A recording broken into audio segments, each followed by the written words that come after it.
What else have we got about Pauline? Go ahead, James. Yeah, and the way she moved across the stage so people were actually following her. Yes, yes. Yeah, there's definitely, and that's only a little snippet, but there's a huge command of the stage for her as well. And everything is very deliberate and very poised, very, considered. And even to Mina's point, that the words are somewhat extended. Kelly was saying about, punctuated, like all of that. It is a mastery of how she's delivering her content. And that is very true for the person that she is. Okay, let's do one more. So some of you may be familiar with this one. Let me just see. I just want to make it full screen.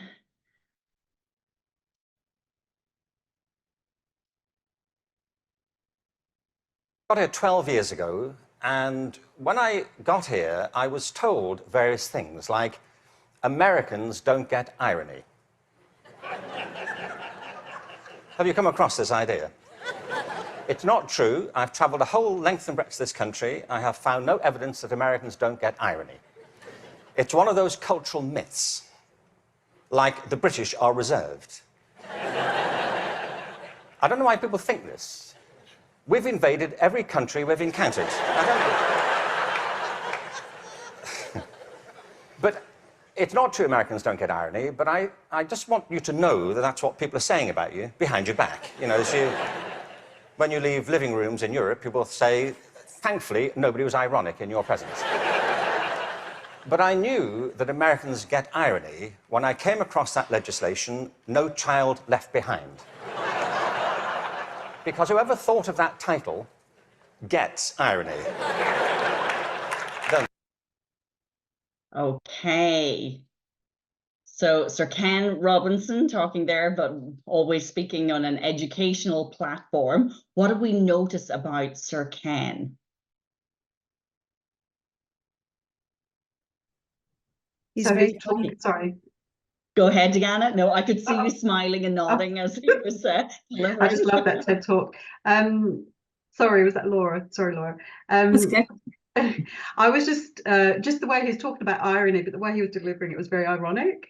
So he was actually displaying exactly what he was talking about. And he does it in such a deliberate and very comical way, and it's very dry and very poignant what he's talking about, but he does it in such a comedic way, in a very dry, ironic way, and he's talking about irony, so it's just very, very clever.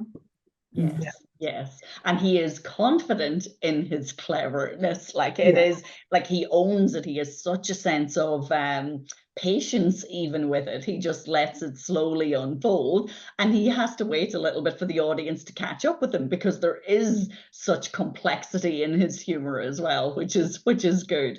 Who else do we have? What else can we say? So just again, contrasting to previous speakers as well. Laura, go ahead. Yeah, I was just going to say that I felt he was a lot more conversational. It didn't seem like he was trying as hard or really even that intentional. Like, it was obviously a prepared speech, but it didn't seem as prepared as the others, because it just seemed like we were just having a casual chat, just he and I, as opposed to a more formal style, like where Pauline was very, purposeful. He was just having a chat.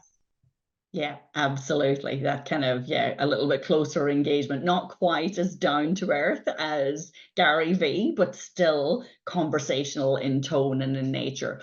What else do we notice? Either appearance, body language, anything else about confidence and certainty in the way that Sir Ken has delivered? Kelly, go ahead. No, Carolyn first. Oh, go ahead, Carolyn. Sure, I was just going to say that he's talking about education and he dresses like a school teacher.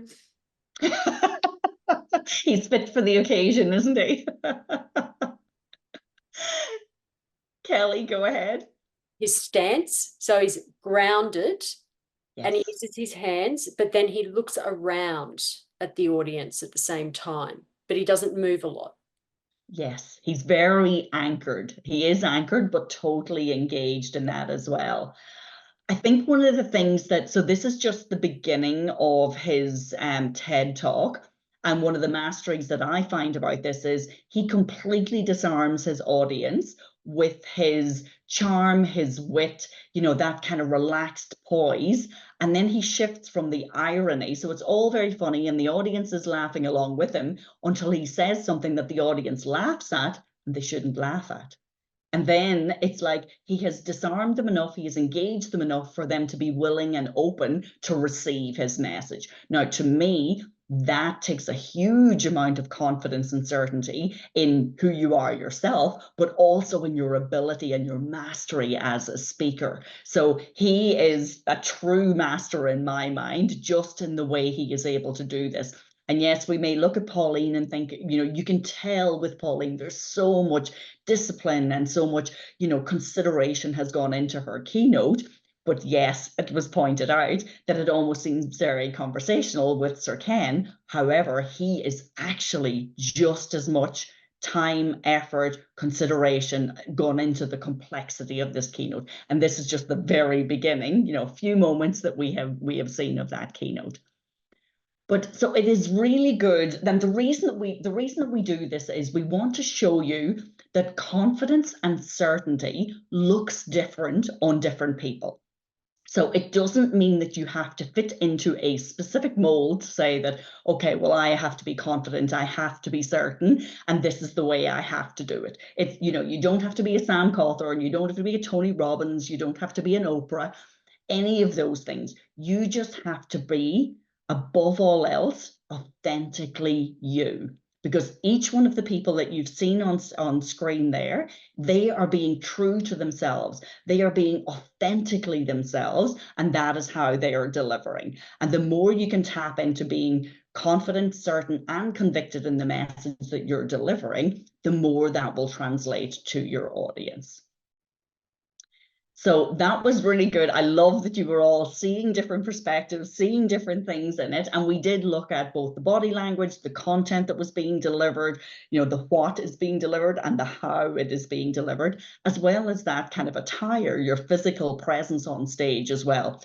All of that is something that's packaged up. So it doesn't mean that you have to go out there in your sharp, tailored suit. If you are a person who feels way more comfortable in your, you know, your sneakers and jeans and your hoodie, everything is possible. Everything is possible so long as you are being confident, certain, and true to yourself. That authenticity trumps everything.